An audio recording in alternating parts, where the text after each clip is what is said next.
من فيض مولانا الغفور قرآن رب العالمين جاء لنا نبراس نور فيه السعادة واليقين أسمى المعاني في السطور نسمو بها دنيا ودين نلقى الشفاعة في النشور بدلائل النور المبين في حفظه تحلو الأمور ما خاب من يرجو المعين نلقى الشفاعة في النشور بدلائل النور المبين بدلائل النور المبين.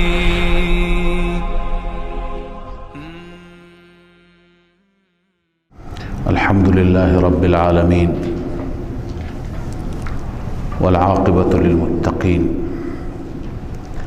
والصلاة والسلام على سيدنا سيد الأنبياء وخاتم النبيين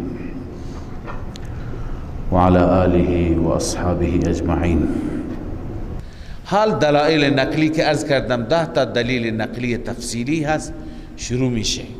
تفصیلی به این معنی که به نام انبیا هست. اولین از موسی هست و هارون، دلیل نقلی اول.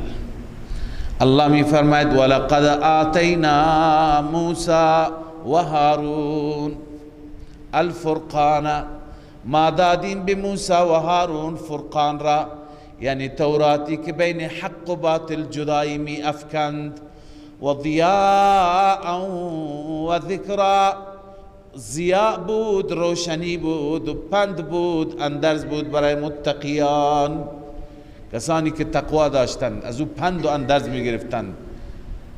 مشعل راه بود، روشن کننده راه بود. اما این متقین کی هستند که از او پند می گرفتند؟ الذين يخشون ربهم بالغیب، وصف اولشان آنانی که از ربشان می ترسند، ندیده می ترسند. وصف دوم و هم من الساعة مشفقون، و آنان از قیامت هم می ترسند. مشفقون یعنی خائفون. اینها متقیان هستند. پس تورات برای اینها ضیا هست، پند هست، اندرز هست. در تورات همه مسائل حق ثابت هست. و هذا ذکر، این ترغیب به سوی قرآن است الان که وقت تورات نیست. و هذا ذکر مبارک انزلناه، این قرآن پند و اندرز مبارکی هست که ما نازل کردیم. افانتم له منکرون، آیا شما این انکار میکنید؟ تسلیم بشید در مقابل قرآن و قرآن را بپذیرید. ولقد آتینا ابراهیم رشده، اون دلیل نقلی از موسی بود و این دلیل دوم نقلی هست تفصیلی از ابراهیم علیه السلام. الله می فرماید ولقد آتینا ابراهیم رشده، ما ابتدا به ابراهیم دادیم رشد. رشد به معنی هدایت، مسیر صحیح، مسیر درست. من قبل یعنی قبل از نبوت او بر مسیر درست بود. و کنا به عالمین، ما نسبت به ابراهیم عالم بودیم، یعنی ما میدانیم که به چه کسی نبوت بدیم، چه کسی صلاحیت و لیاقت دارد. اذ قال لأبيه و قومه ما هذه التماثیل، زمانی که ابراهیم به پدرش و به قومش گفت ما هذه التماثیل، این مجسمه ها چی هستند؟ التي انتم لها عاکفون، مجسمه هایی که شما برای اونها نشستید، معتکفید، شب و روز اطراف اینها جمع هستید. اینا چی هستند؟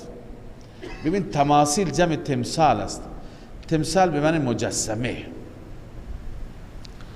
این مجسمه ها را آنها به شکل انسان هایی که اون انسان ها صالحین بودند و از بین رفته بودند به شکل اونها درست کرده بودند. و به شکل چیزهای مختلف، حتی به شکل ستاره ها، چون ستاره هم می پرستیدن، به هر شکل مجسمه را درست کرده بودن، به شکل فرشته ها، فرشته هم می پرستیدن. نه هر چی که در ذهن اونا، کسی فرشته که ندیده ولی در ذهن اونها هر تخیلی از فرشته بود، به همون شکل مجسمه را دیدید. انسان ها گاهی نقاشی میکشند، تو نقاشی میبینیم پری هست، این پری را کجا دیده؟ یک تخیلی ازش دارد، یک تصوری ازش دارد. پس اونها مجسمه هر چیز درست کرده بودند. کانت علی ما قیل صور الرجال، بر اساس اون چی که گفته شده مجسمه های مردان بود. یعتقدون فیهم، اون مردانی که معتقد بودن اینا به اونها، و قد انقرضوا، منقرض شده بودن، در دور گذشته رفته بودند. و قیل کانت صور الکواکب، و میگویند حتی صورت های کواکب و ستاره ها بودند. صنعوها حسب ما تخیلوها، اونها را بر اساس تخیل خودشان درست میکردند. خب ابراهیم گفت این مجسمات چی هستند که شما انتم لها عاکفون، یعنی لاجل عبادتها مقیمون، به خاطر عبادتشون اطرافشون شما حلقه زدید و نشستید. قالوا وجدنا آباءنا لها عابدین، آنان گفتم ما پدران من را دیافتیم که اینها را عبادت کردند. فقلدناهم، ما از اونا تقلید میکنیم.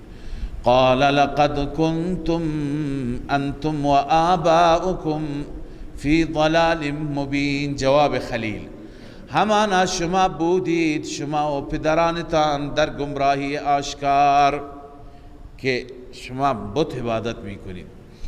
قالوا اجئتنا بالحق، اونا اول باور نمی کردن، گفتن آیا پیش ما حق آوردی؟ یعنی واقعی راست میگی یا شوخی میکنی؟ ام انت من اللاعبین، یا بازی میکنی با ما؟ باور نکرده ابراهیم اینطور توهین بکنه و قبول داشته نباشه بطارا. گفتن اجئتنا بالحق، آیا به حق داری صحبت میکنی و حق پیش ما آوردی یا بازی میکنی؟ سبحان الله. ابراهیم گفت قال بل ربكم رب السماوات والارض، قبلا لا العب مقدر است، بل لا العب، نه من بازی نمی کنم، من شوخی نمی کنم. بل ربكم، بلکه میگویم، بل اقول، من میگویم ربكم رب السماوات والارض الذي فطرهن، رب شما رب آسمان هاست و رب زمین، آن ربی که فطرهن آنها را پیدا کرده. و انا علی ذلکم من الشاهدین، من بر این مطلب گواهی میدهم که من الشاهدین، از گواهان به این معنی که با دلیل ثابت میکنم. المعنى ابین بالدلیل ما اقول، قرطبی میگه شاهدم به این معنی که با دلیل آنچه که هست میگویم. و تالله لاکیدن اصنامکم، سوگند به خدا با بتهای شما من یک کاری میکنم، یک تدبیری میکنم. کید به معنی مکر و توطئه هست، تدبیر و برنامه ریزی هست، یعنی برای بتهای شما من فکری میکنم. بعد ان تولوا مدبرین، بعد از اینکه شما برید پشت داده، شما پشت بدید و برید جای دیگه، من کاری با اونها میکنم. چه کار کرد؟ فجعلهم جذاذا، اونا رو تکه تکه کرد. الا کبیرا لهم، مگر همون بتی که بزرگتر بود، بزرگتر چه از نظر جثه چه از نظر رتبه و مقام، رئیس بقیه بتها بود. لعلهم الیه یرجعون، چرا این کار را کرد؟ که شاید اونها به سوی ابراهیم برگردند. یعنی چه؟ از ابراهیم بپرسند که چرا اینها شکستند. چرا؟ این دو قول هست، یکی به ابراهیم برگردند، یکی به اون بت بزرگ برگردند. به بت بزرگ برگردند و از او بپرسند که چرا اینا شکستند تو نشکستی، و فقط یک بخشی از تو دستت شکسته و چرا این تبر به گردن تو آویزان است. شاید از او بپرسن، از او میپرسن، اون جوابی نمیده، متوجه میشه این حتی حادثه‌ای که بعد از ما اتفاق افتاده نمیتونه بگه چی شده. یا اینکه یرجعون برگردن به ابراهیم، از ابراهیم بپرسن چرا این کار را کرده. اون وقت ابراهیم دیگر استدلالش باز میشه، میگه ببینید همینها خدای شما هستند که نتونستند از خود دفاع بکنند. لذا وقتی که آمدند از اون جشنشان، از اون بدرشان که از شهر بدر شده بودند، قالوا من فعل هذا بآلهتنا انه لمن الظالمین، چه کسی این کار را کرده با خدایان ما، همانا اون از ظالمان است.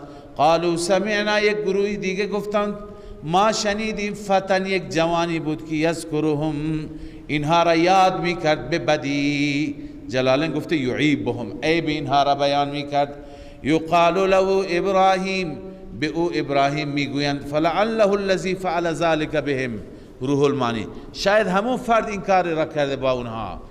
قالوا فأتوا به على اعین الناس، بیاورید او را جلوی چشم مردم. اعین الناس یعنی بمرء منهم، جایی که مردم ببینند. لعلهم یشهدون، شاید مردم همه حاضر بشند. حاضر بشند چی؟ یکی اینکه یشهدون به معنای یحضرون عقوبتنا له،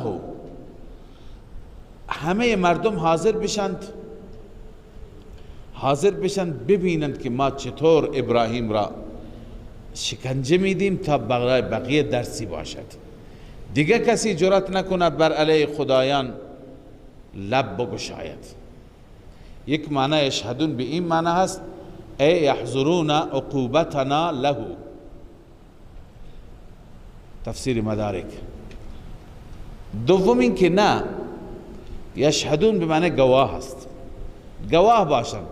یعنی ما در ملأ عام ما از ابراهیم بپرسیم، مردم هم ببینند که او داره بر علیه خدایان صحبت میکنه، اون وقت ما بتونیم راحت محاکمهش بکنیم، حجتی برای ابراهیم، بر علیه ابراهیم قائم باشه.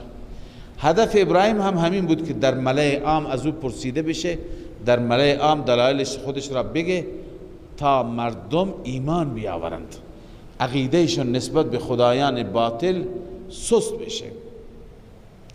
لذا آوردنش. وقتی که آورد، اینجا اندماج است، القصه ابراهیم را آوردن، مردم را جمع کردند، همه الان بازجویی شروع شد.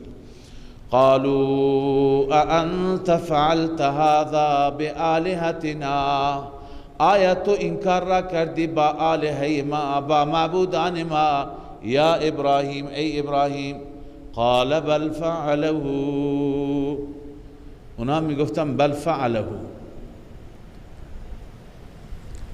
بل فعله اگر متصل بخوانیم میشه فعله کبیرهم، این کار را بزرگشون کرده. کبیرهم هذا، این بزرگه. فاسألوا، بپرسید اگر صحبت میکند. اما اینطور خلاف میشه، کبیرشون نکرده بود. به این خاطر بعضی از علما اینجا توجیه میکنند، میگویند که اینجا توقف است. بل فعله کبیرهم هذا، فعله ای فعله فاعل، فعل من فعل، هر کسی کرده. کبیرهم هذا، بزرگتری چون این بوده، از او بپرسید. خودش کرده، کسی دیگه کرده. پس فعله اینجا توقف. یروى عن الکسائی انه کان یقف عند قوله بل فعله. کسائی اینجا توقف میکرد، ثم یبتدی، تفسیر کبیر، بعدا از اینجا ابتدا میکرد کبیرهم هذا. متوجه هستید؟ چنانچه بقیه میگویند که ابراهیم علیه السلام، منظور ابراهیم همین بود. و رابعها انه کنایت عن غیر مذکور، فاعل فعله کی است؟ مذکور نیست. ای فعله من فعله، هر که کرده. و کبیرهم هذا ابتداء الکلام، تفسیر کبیر. به هر حال الله می فرماید کبیرهم هذا فاسألوهم ان كانوا ينطقون، بزرگشان این است، سوال کنید از او اگر سخن میگوید. فرجعوا الى انفسهم فقالوا انکم انتم الظالمون، اینها به خود برگشتند، یعنی با خود فکر کردند، بعد از این به این نتیجه رسیدن، به خود گفتند انکم انتم الظالمون، ظالم شمایید نه ابراهیم. ابراهیم نیست، شمایید ظالم که عبادت میکنی کسی را که نمیتونه صحبت کنه، ماجرا را بگه که چی شده. ای انکم انتم الظالمون به عبادت من لا ینطق بلفظة، عبادت کردید کسی را که یک لفظ نمیتونه صحبت کنه. ولا یملک لنفسه لحظه، برای نفسش یک لحظه مالک نیست. و کیف ینفع عابدی و یدفع عنهم البأس، پس اینها چطور عابدین خودشون را میتوانند که نفع برسانند و مشکل و مصیبت را از عابدین دور کنند، از خود نمیتونند. بله. ثم نکسوا علی رؤوسهم، نکس سرنگون شدن را میگند، یعنی سرانشون افکنده شد، افتاده شد. این کنایه از شرمندگی بی حد است. انسان خیلی شرمنده بشه سرش را خیلی پایین میگیره، زیاد مبالغه. اونها بعد به ابراهیم جواب دادند، خجل خجل جواب دادند لقد علمت ما هؤلاء ينطقون، تو میدانی اینا صحبت نمی کنند. پس ابراهیم الان اینجا استدلالش باز شد. عجب، پس اینا حتی نمیتونن صحبت کنند، اینا خدایان شما هستند؟ یک کلمه نمیتونه صحبت کنه، نمیتونه نفع بده، نمیتونه ضرر بده. لذا ابراهیم استدلالات را شروع کرد. قال افتعبدون من دون الله ما لا ينفعكم شيئا ولا يضركم، آیا شما پرستش میکنید بغیر از الله ما لا ينفعكم، آن خدایانی که نفع نمیدهند به شما هیچ چیزی، یعنی عبادت اونها هیچ نفعی ندارد. ولا يضركم، عبادت نکردن اونها هیچ ضرری ندارد. اف لكم، اف بر شما، افسوس بر شما.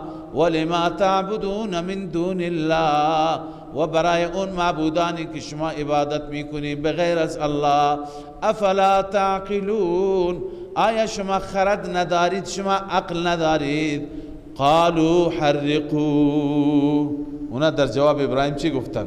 تنگ آمد به جنگ آمد، جوابی دیگه ندارن، میگه بسوزانید این را، اینطور توهین میکنن. قالوا حرقوه، بسوزانید ابراهیم را. وانصروا آلهتکم، و خدایانتان را یاری کنید با سوزاندن ابراهیم، به تحریق ابراهیم. ان کنتم فاعلین، اگر شما این کار را میکنید. الله میگوید قلنا یا نار کونی، ما دستور دادیم به اون آتش که ای آتش سرد باش، کونی بردن، سرد باش. و سلاما، نزیاد سرد خنک، بلکه سلامتی باشد بر ابراهیم، یعنی چنان که ابراهیم در سلامت و ایمن کامل باشد. و ارادوا به کیدا فجعلناهم الاخسرین، آنها نسبت به ابراهیم مکر کردند، توطئه کردند، ما اونها را قرار دادیم اخسرین انسان ها، یعنی زیانکارترین. و نجیناه و لوطا الى الارض التي بارکنا فیها للعالمین، ما نجات دادیم او را، یعنی ابراهیم را و لوط را. ابراهیم علیه السلام در کجا بود؟ جای ابراهیم شهر بابل بود، بابل عراق یا بابل. و بعضی گفتن، در بعضی تفسیرات دیدم که اهواز بود. اون زمان عراق و ایران یکی بود دیگه، اهواز بود. ابراهیم علیه السلام بابل و اهواز با هم نزدیکند، اونجا بود. وقتی که قوم ابراهیم را شکنجه داد و نتونست بسوزاند، ابراهیم دستور هجرت را دریافت کرد. لذا ابراهیم از اونجا حرکت کرد. الله میفهمه ما او را نجات دادیم و لوط را. لوط ابن هاران برادر ابراهیم بود که از قبل وفات کرده بود و لوط برادرزاده را ابراهیم بزرگ کرده بود، تربیت کرده بود. لذا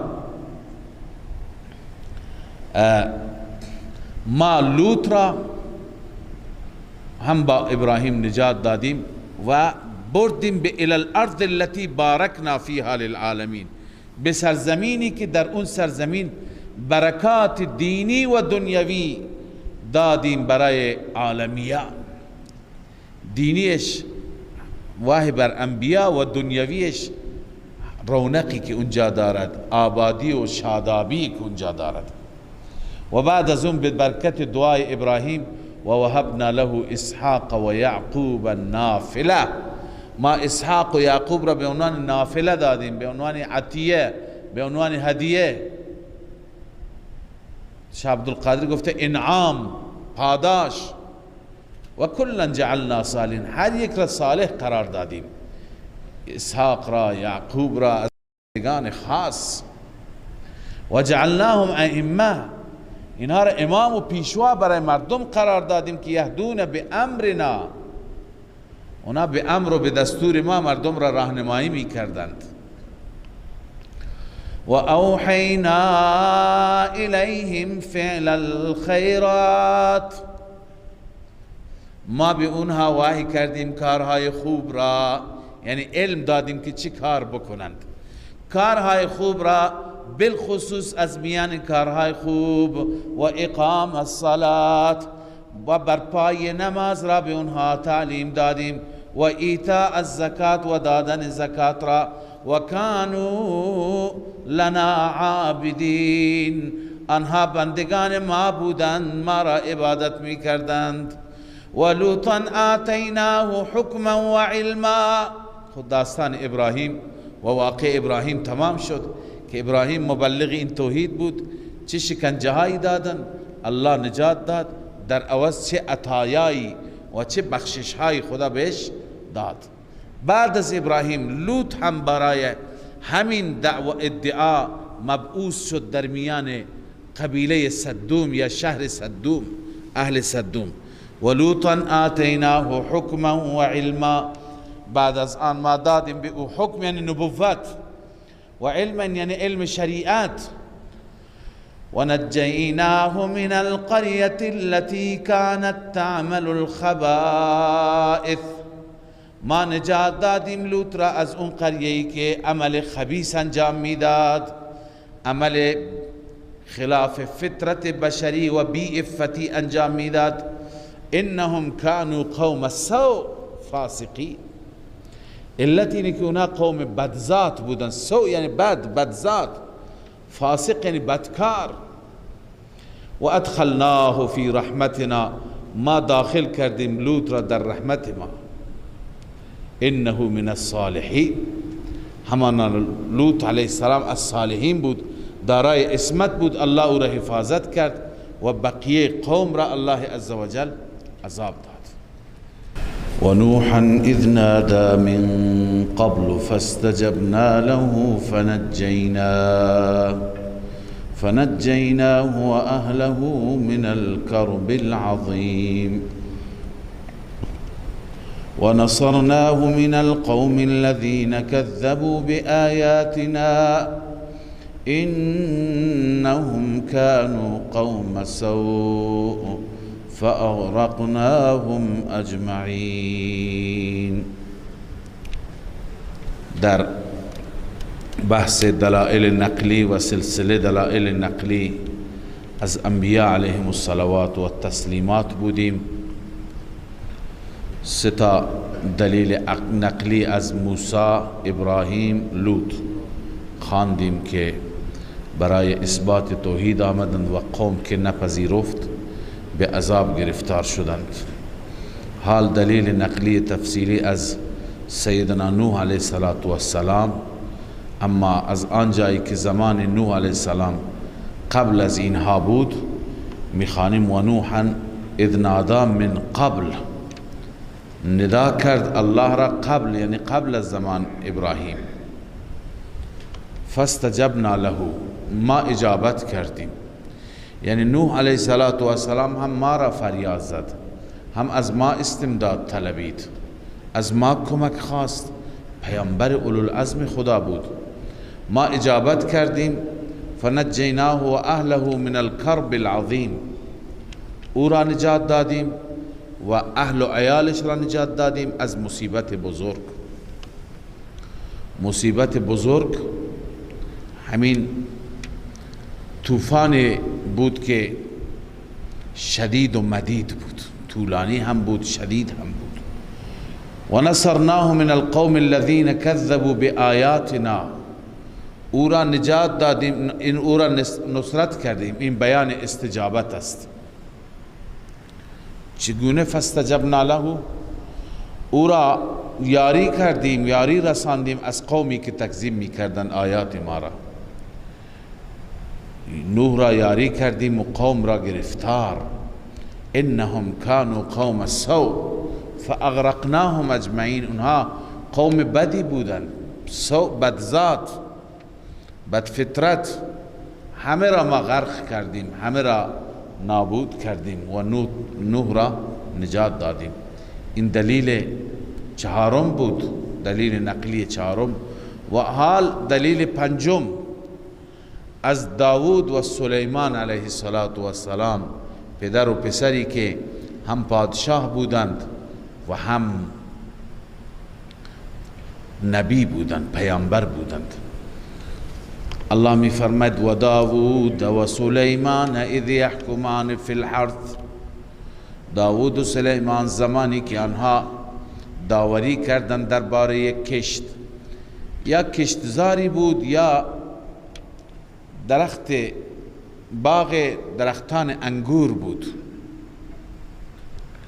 اصل جریان این بود که در زمان داوود علیه السلام ای بنده خدایی گوسفندان خودش را به حال خود رها کرد در شب و توجهی نکرد. این گوسفندان رفتن در کشتزار کسی، در زراعت کسی یا در باغ انگور کسی و تمام باغ را خراب کردند، درختان را شکستند و شاخها را شکستند، یا زراعت را هم خوردند هم خراب کردند، لگدمال کردند، هیچی برایش نماند. او آمد و پیش داود علیه السلام شکایت کرد. داود او را خواست، اون مقصر تشخیص داد. بعد از اینکه مقصر تشخیص داد، برآوردی که کرد، ضرر و زیانی که بر او وارد شده بود، ضرر و زیان به اندازه قیمت گوسفندان بود. پس گوسفندان این را گرفت و به او داد تا که زیانش، ضررش جبران بشه. سلیمان علیه السلام از دور نظارگر بود.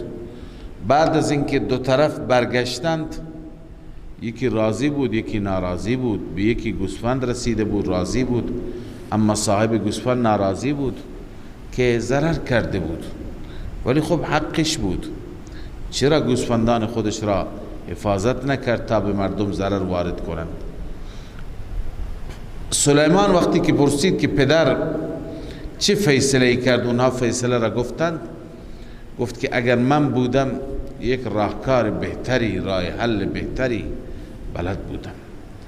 حضرت داود از طریقی متوجه شد و شنید که سلیمان انتقاد دارد و پیشنهاد بهتری دارد. از سلیمان خواست که تو پیشنهاد چیه؟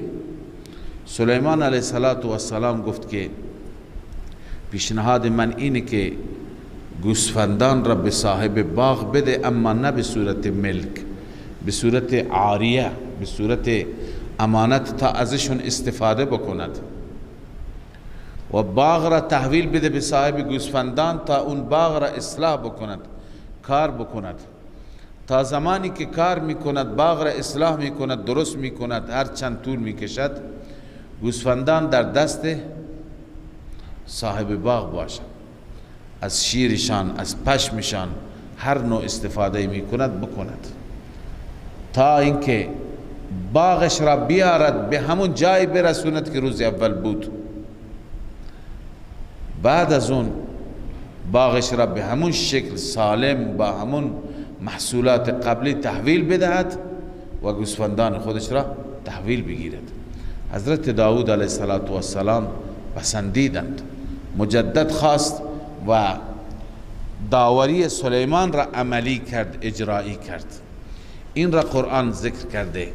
و داود و سلیمان اذ یحکمان فی الحرث، زمانی که آنها داوری کردن در کشت، اذ نفشت فیه غنم القوم، زمانی که نفشت به معنی رعت لیلا، در شب چریدند. نفش میگویند که گوسفندان در شب به حال خودشون رها میشند و هر جا دلشون میخواد میرند، هر جا که در شب بچرند. و کنا لحکمهم شاهدین، ما نسبت به حکم آنها گواه بودیم، حاضر بودیم. ففهمناها سلیمان، ما فهماندیم آن را، یعنی حکومت را، منظور حکومت داوری، حکمیت، ما به سلیمان فهماندیم. و کلا آتینا حکما و علما، هر یک را ما حکم دادیم، حکم یعنی نبوت، و علما علم شریعت، فقه، فهم دین. و سخرنا، اینا کمالات مشترکه هستند، هر یکی نبوت داشت، هر یکی فهم دین داشت، اما بعضی خصوصیت هایی داشتن که دیگری نداشت. پدر چیزایی داشت که پسر نداشت، پسر چیزایی داشت که پدر نداشت. و سخرنا مع داود الجبال یسبحن والطیر، کمالات خاص داودی. ما مسخر کردیم با داود کوها را که تسبیح می گفتند، و الطیر، و پرندگان تسبیح می گفتند. قالن، ببین حالا که الانم تسبیح می گویند. اما وقتی که داود علیه السلام می رفت و زبور را می خواند، خواندیم قبلا که کتاب زبور همیش مناجات، همیش دعا، تسبیح، تحمید.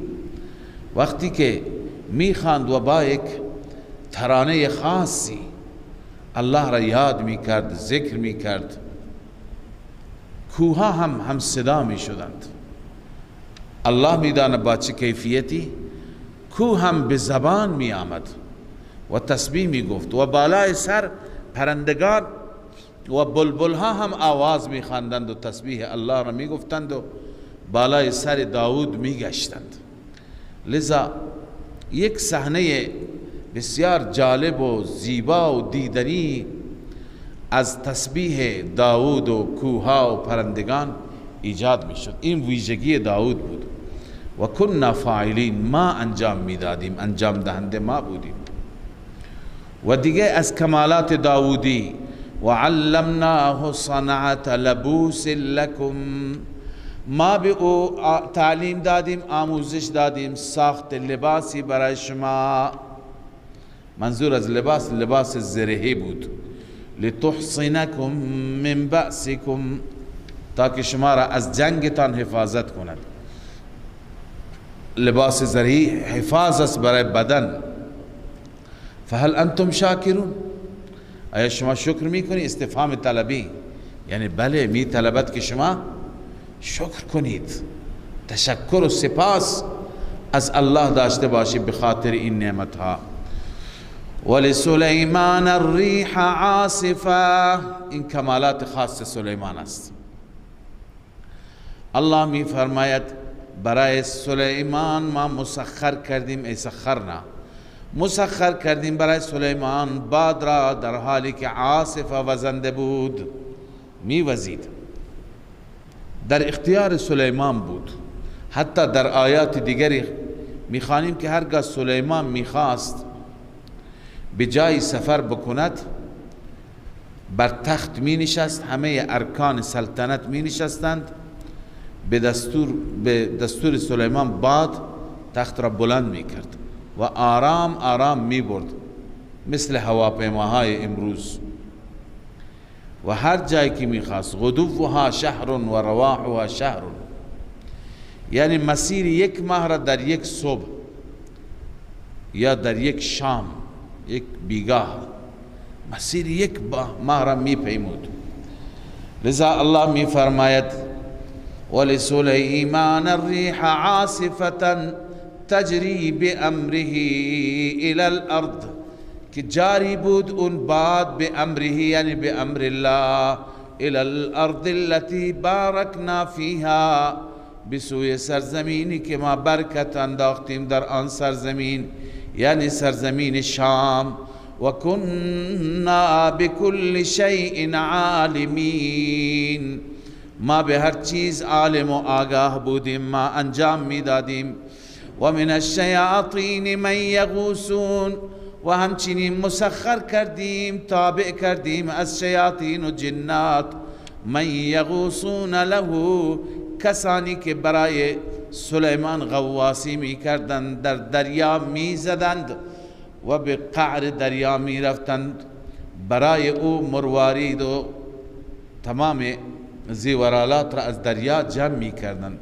و یعملون عملا دون ذلك، و انجام می دادند کارهایی بغیر از این، بناء مسجد، ساخت دیگها که در سوره صاد میاد. و كنا لهم حافظین، ما حافظ اونها بودیم، یعنی اون جنات را کنترل می کردیم که اونها از دستور سلیمان سرپیچی نکند. لذا این دلیل پنجم شد نقلی از این دو پیامبر که اینها را هر کاری که انجام میداد برای اونها الله انجام میداد. پس اونها خودشون کاره نبودن، مدبر، متصرف، گرداننده امور کی بود؟ الله بود. و ایوب اذ نادى ربه انی مسنی الضر، و ایوب زمانی که ندا کرد ربش را، بار الها به من ضرر رسیده، به من مریضی رسیده، و انت ارحم الراحمین، تو ارحم الراحمین هستی. ایوب علیه السلام از الله عزوجل خواست و که او را شفا بدهد، مریضی را از او دور بکند. ایوب علیه السلام یکی از انبیاء و بندگان صالح الله عزوجل بود و ایوب را هم میگویند که از نوادگان حضرت ابراهیم بود از طریق اسحاق علیه السلام، اما نه از فرزندان یعقوب، بلکه بغیر از یعقوب عنوس یا فنوس از اون طریق بود و در خانه ایوب نوه حضرت یوسف بود، یعنی همسرش نوه حضرت یوسف.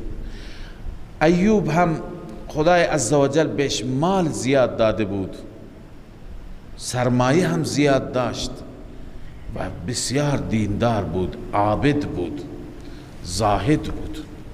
در روایت های تفسیری که زیاد مورد اعتماد هم نیستند، این آمده که الله عزوجل از این بندهش ایوب تعریف کرد. شیطان لعین گفت که این که کمالی نیست، همه چیز دارد، مال دارد، اولاد دارد، امکانات دارد، لذا تو را عبادت می کند، چاره‌ای بجز عبادت ندارد، خوشحال است، شاد است. اگر نداشت و عبادت می کرد، اون وقت میگویند که خدای عزوجل مال و اولادش را از بین برد. مال زیاد داشت، والله اعلم، میگویند که 7000 گوسفند داشت، 3000 شتر داشت، 500 جفت گاو داشت و 500 تا الاغ داشت، خیلی حیوانات و مال داشت و 7 پسر داشت، 3 تا دختر داشت. یک روز حادثه افتاد. حیوانات در چراگاه ها می چریدند و مشغول بودند و فرزندان حضرت ایوب در یک دعوتی، در یک مراسم یه جای نشسته بودند، در یک خانه که به امر الله عزوجل بادی آمد، طوفانی آمد که با خودش آتشی همراه داشت، همه حیوانات را از بین برد و از طرفی چنان شدید بود که سقف اونجا فرو ریخت. اولادش تمام زیر آوار جان دادن، 10 فرزندش یک جا فوت کرد. والله اعلم تو تفسیرها اینجور نوشتند. همزمان یکی آمد خبر داد که تمام مالها سوختند، تمام گوسفندان و شترها مردند، از بین رفتند. ایوب علیه السلام بنده صابر بود، شکر خدا به جا گفت که کسی دیگه آمد و خبر داد که همه فرزندانت کشته شدند، مردند. باز هم ایوب به جا آورد و شروع کرد به عبادت و به طاعت. همه را خدا مال را هم ازش گرفت و اولاد را. بعدن خدا گفت الان چی؟ شیطان گفت اون که سالم، تندرست، نعمت سلامتی دارد، هر وقت مریض شد و عبادت کرد، الله عزوجل مریضی آورد. بعضی گفتن مریضی برس و مریضی پیس بود، بعضی دیگه مریضی ها گفتن چنان مریض شد که اهل شهر تحملش نکردند. یک گوشه ای از شهر، در حاشیه شهر یه جایی قرار گرفت. به هر حال ایوب علیه السلام شب و روز عبادت میکرد، شب و روز راز و نیاز با ربش داشت، تا اینکه آخر به سر رسید مریضی و ایوب خیلی اذیت شد، ولی هیچ لحظه از رب و از یاد حق غافل نماند. و داستانش را میخوانیم در سوره های صاد و غیره که زنش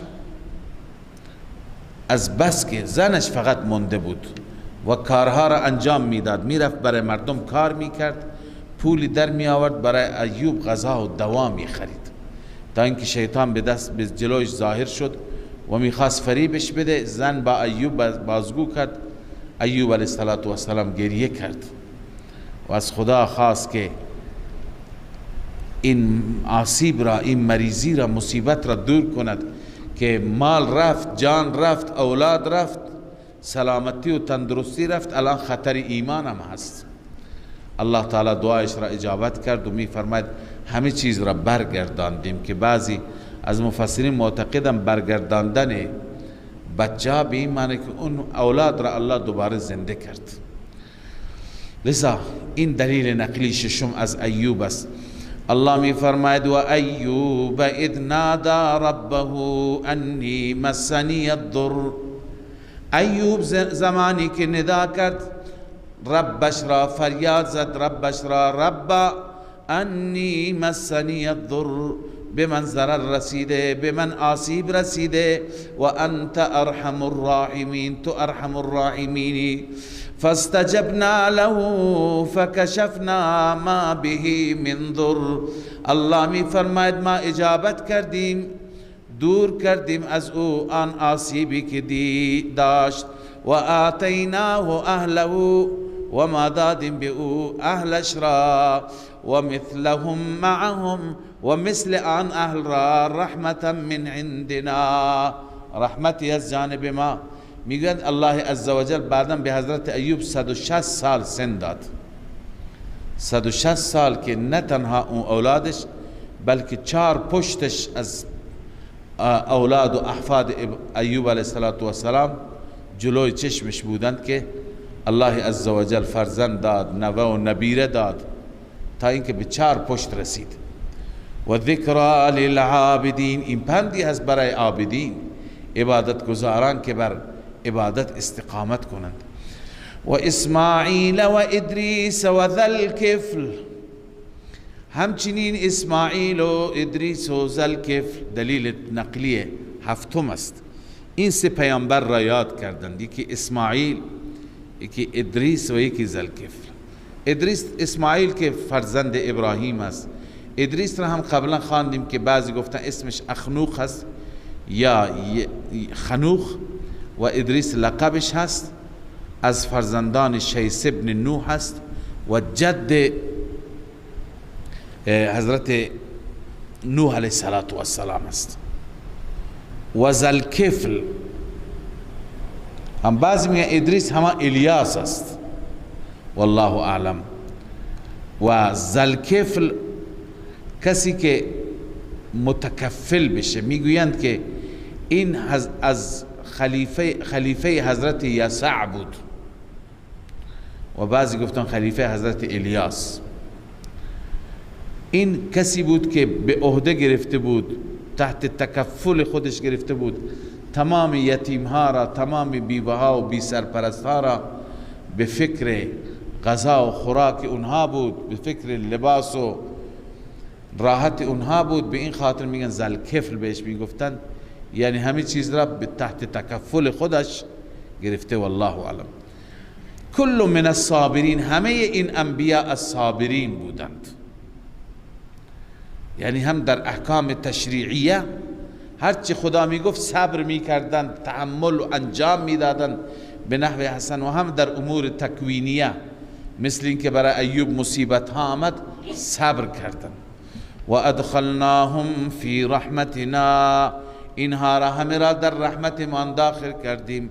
انهم من الصالحین، اینها از صالحین بودن، بندگان صالح. و ذنون اذ ذهب مغاضبا، و همچنین ذنون حضرت یونس علیه السلام صاحب ماهی که در شکم ماهی رفت، شما قصهش را خواندید، به عبارت اکتفا بکنید.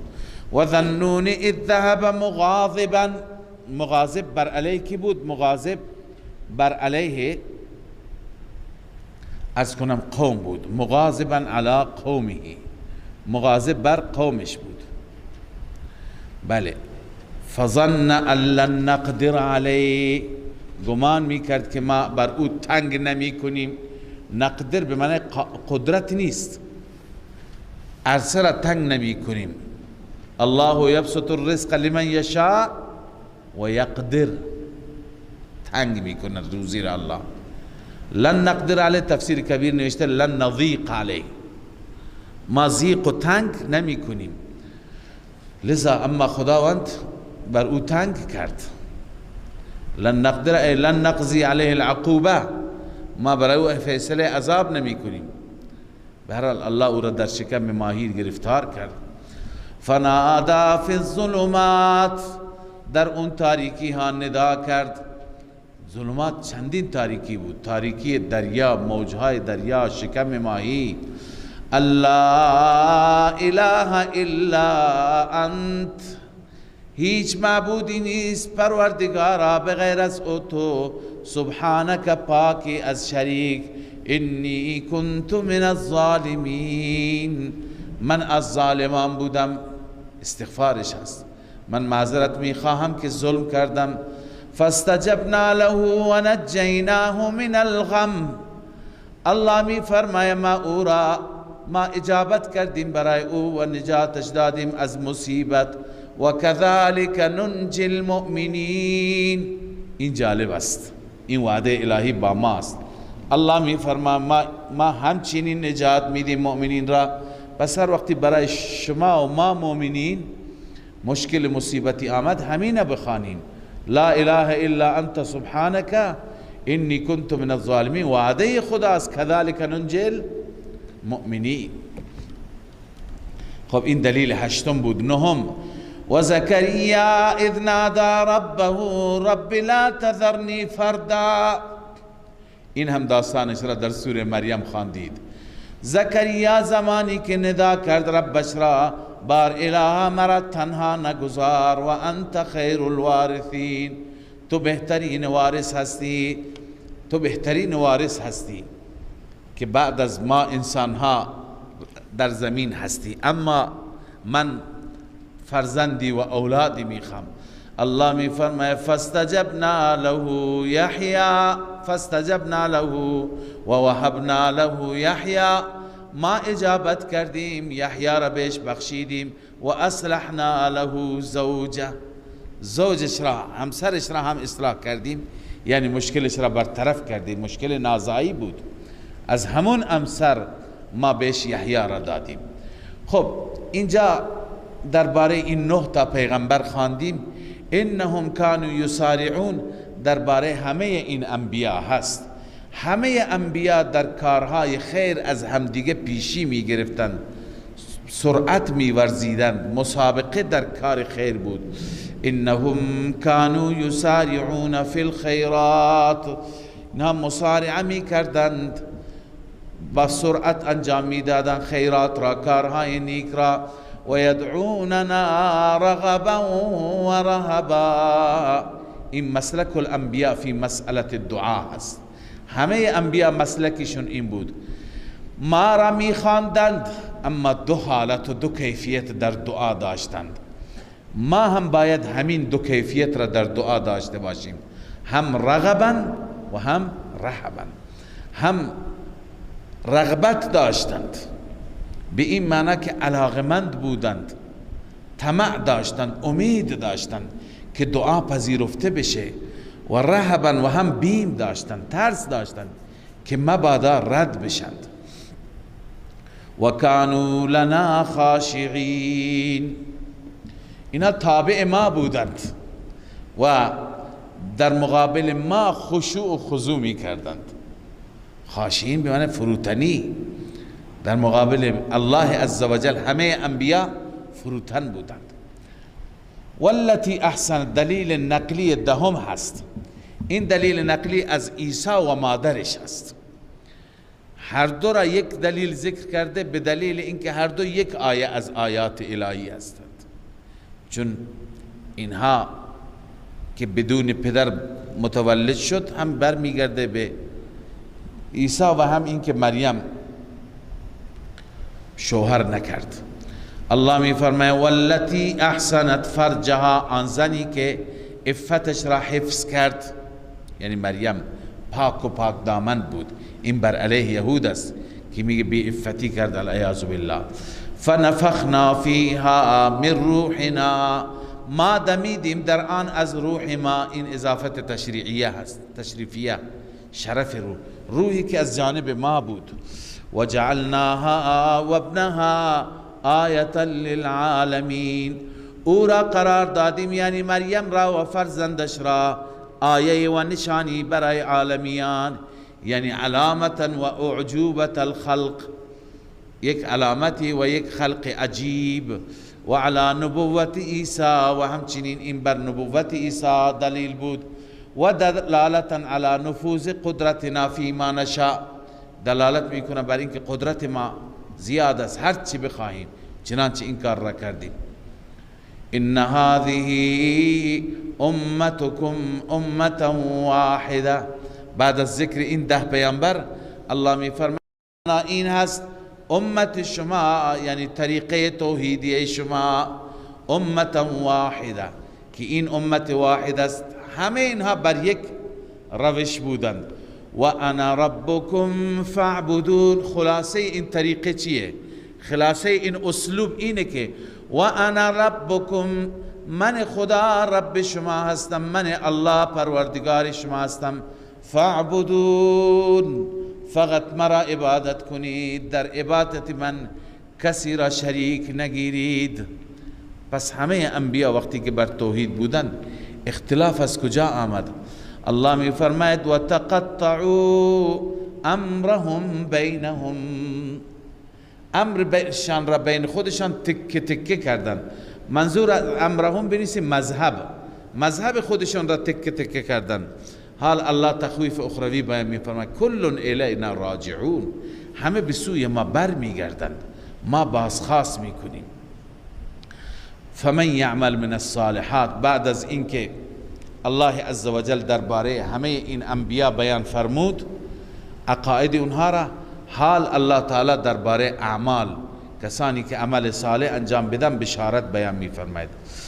فمن یعمل من الصالحات و هو مؤمن، هر کسی عمل صالح انجام بده، شرط قبولیت ایمان داشته باشه، کافر عملش قبول نمیشه.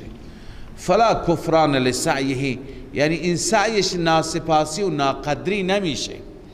الله تعالی در مقابل این سعی که کرده، این عبادتی که انجام داده پاداشش میده. و انا له کاتبون، همان ما نویسنده او هستیم، یعنی تمام اعمالش را ما ثبت میکنیم، می نویسیم. و حرام علی قریة اهلکناها انهم لا یرجعون. الله تعالی می فرماید حرام است. اینجا حرام به معنی محال، به معنی ممتنع. علی قریة،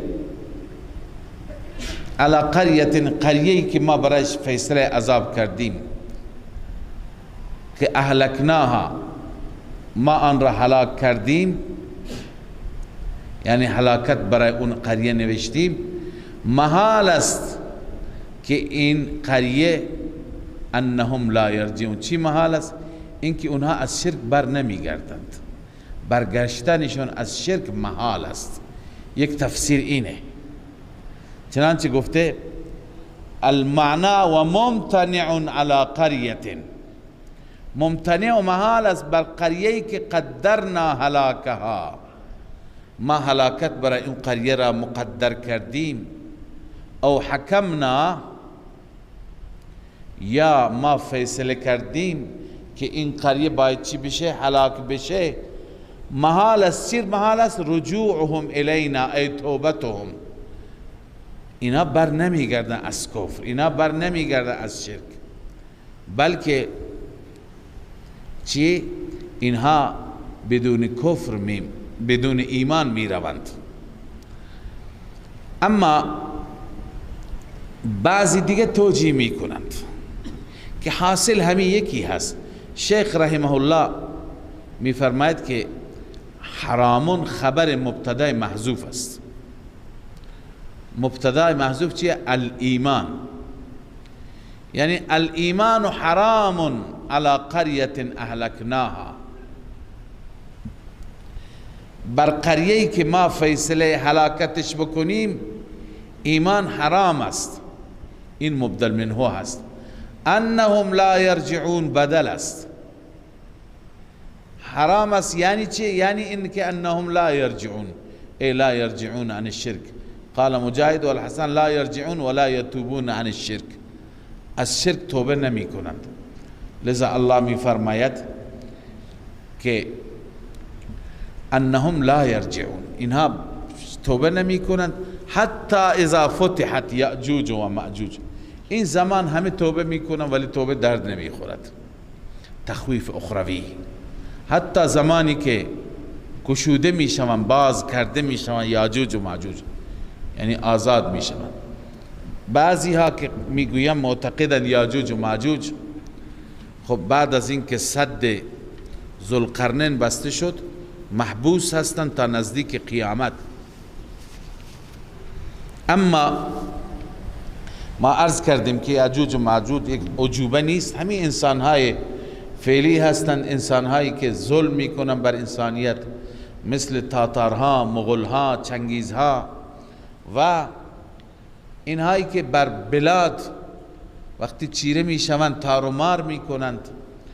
خب اینها در قرب قیامت هم ناگهان بر همه بلاد چیره میشن، مسلط میشن، همه اهل دین را از بین میبرند، مسلمانان را میکشند، خودشون میمانند تا اینکه عذاب خدا بر اونها میاد. حتی اذا فتحت یأجوج و مأجوج، حتی وقتی که یأجوج و مأجوج گشوده میشوند، و هم من کل حدب ینسلون، از هر بلندی ینسلون، بس به سرعت به سوی پایین میآیند. معلوم میشه طرفهای شمال هستند، از اون سمت به سمت پایین به سمت جنوب می آیند و شهرها را بلاد را تصرف می کنند. ینسلون یعنی یسرعون. خب بعضی گفتند که منظور از یاجوج و ماجوج یعنی تمام خلق هست، تنها یک قوم خاص که یاجوج و ماجوج که اولاد یافس ابن نوح هستند اونها مراد نیستند. ببینید این قول ابن مسعود است. ثم قیل فی الذین ینسلون من کل حدب، اینایی که از هر بلندی سریع و تند تند می آیند گفته شده انهم یاجوج و ماجوج و هو الازهر. ظاهر همین است و هو قول ابن مسعود و ابن عباس. اما بعضی گفتن وقیل جمیع الخلق، همه خلق از بلندی میان پایین. کجا؟ به میدان محشر. وقیل جمیع الخلق فانهم یحشرون الى الارض الموقف، به اون جایی که موقف حساب و کتاب است اونجا میاند. و هم یسرعون من کل حدب، از هر بلندی به سرعت به سوی اون میدان صاف میاند. والله اعلم. واقترب الوعد الحق، الله می فرماید اون وعده حق نزدیک است. فاذا هی شاخصه ابصار الذین کفروا، در این هنگام پایین از چشمان کسانی که کفر کردند. آنها پشیمان نادمند. یا ویلنا، میگویند ای افسوس بر ما، قد كنا فی غفلت من هذا، همانا ما در غفلت بودیم از این قیامت. بل كنا ظالمین، بلکه ما ظالم بودیم. الله می فرماید امروز ای مشرکان هیچ کاری برای شما نمیشه، حتی معبودان شما با شما در آتش جهنم هستند. انکم و ما تعبدون من دون الله، همانا شما و آنچه که شما عبادت میکنید بغیر از الله، حسب جهنم، شما اخگرها و زغال روشن جهنم هستید. انتم لها واردون، شما برای آن وارد میشید، یعنی آن جهنم را وارد میشید. حال الله استدلال میگیره بر نفی الوهیت اونا. اگر اونا خدا بودن به جهنم نمی رفتن. لو کان هؤلاء آلهة ما وردوها، اگر آنها آلهه و معبود بودند وارد نمی شدن جهنم را.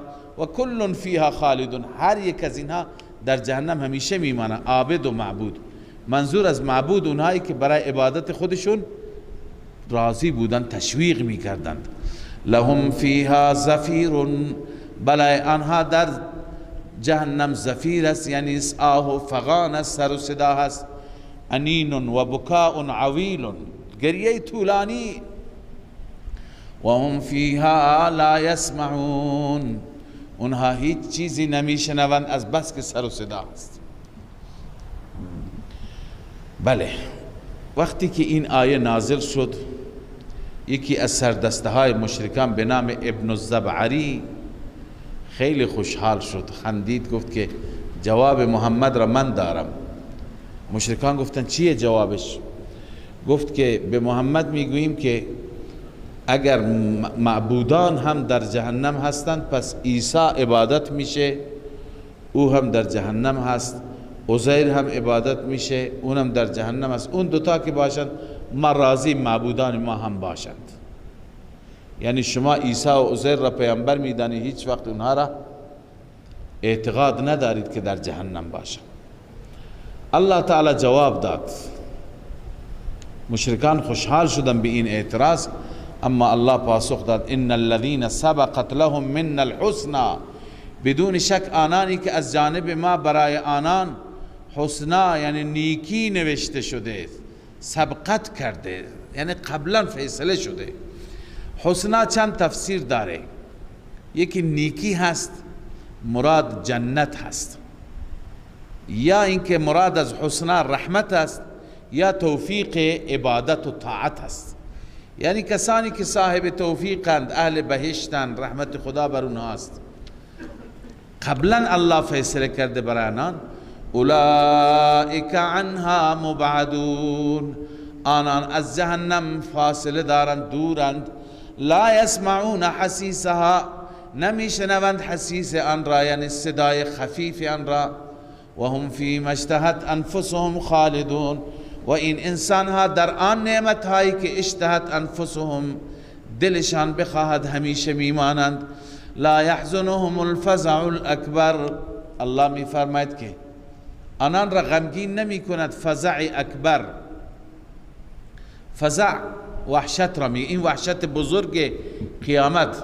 و تتلقاهم الملائکه، اکرام مؤمنین، ملائکه آنها را ملاقات می کنند و بهشان می گویند هذا یومکم الذی کنتم توعدون، این همان روزی هست که شما وعده داده شدید برای نجات ابدی، الان وعده شماست.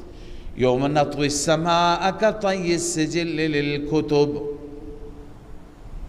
این کی هست؟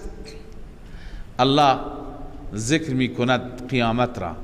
نطوی السماء کنایه از درهم برهم شدن عالم است، یعنی آسمان را ما می پیچانیم، مثل پیچاندن سجل. سجل گفتن معنی منشی هست و بعضی گفتن سجل معنی پرونده، مثل عرض کنم پیچاندن منشی للکتب، مکتوبات را، نوشته ها را. ببینید پرونده ای که یک طولانی باشد بعدا اون را جمع بکنن میپیچند، در قدیم اینطور میپیچند. لذا مثل همین که یک پرونده پیچونده میشه، آسمان پیچونده میشه و جمع میشه. کما بدأنا اول خلق نعیدو، همان گونه که ما آغاز کردیم در اول پیدایش همچنین ما بر میگردانیم، یعنی دوباره انسان را می آفرینیم. وعدا علینا، این وعده هست بر ما، انا کنا فاعلین، همانا ما انجام میدیم. حال وقتی که قیامت برپا بشه، آسمان پیچونده بشه، جمع بشه، ستاره ها، خورشید، هر یکی مأموریتش تمام بشه، چه اتفاقی می افتد؟ بشارت اخروی. الله می فرماید ولقد كتبنا فی الزبور من بعد الذکر، همانا ما در زبور نوشتیم بعد از ذکر. بعد از ذکر منظور از ذکر یا صحف ابراهیم علیه السلام است یا بقیه کتاب های آسمانی مثل صحف موسی و تورات. بعد از بقیه ذکر، پند و اندرس ها، صحف ابراهیم، صحف موسی، ما در زبور نوشتیم ان الارض یرثها، همانا سرزمین. منظور از سرزمین چیه؟ سرزمین بهشت. ان الارض لله نتبوأ من الجنة. ارض در چندین جای قرآن آمده به بهشت گفته میشه. نورثها من یشاء من عبادی، یرثها عبادی الصالحون، بندگان من که صالح هستند، موحدند، آنها وارث بهشت میشوند. ما در زبور نوشته بودیم بعد از اینکه در صحف ابراهیم هم نوشته بودیم. بعضی گفتن مراد از ارض مقدسه هست، یعنی شام، بیت المقدس. عاقبتاً بندگان صالح من وارث می شوند. ان فی هذا لبلاغا لقوم عابدین، در پایان هم ترغیب الی القرآن هست و هم دلیل وحی هست. الله می فرماید همانا در این قرآن بلاغ هست، پیام الله هست، رسوندن پیام هست، اما لقوم عابدین، برای قوم عبادت گزار. و ما ارسلناک الا رحمتا للعالمین، ما نفرستادیم تو را ای محمد صلی الله علیه وسلم مگر رحمتی برای عالمیان، برای جهانیان.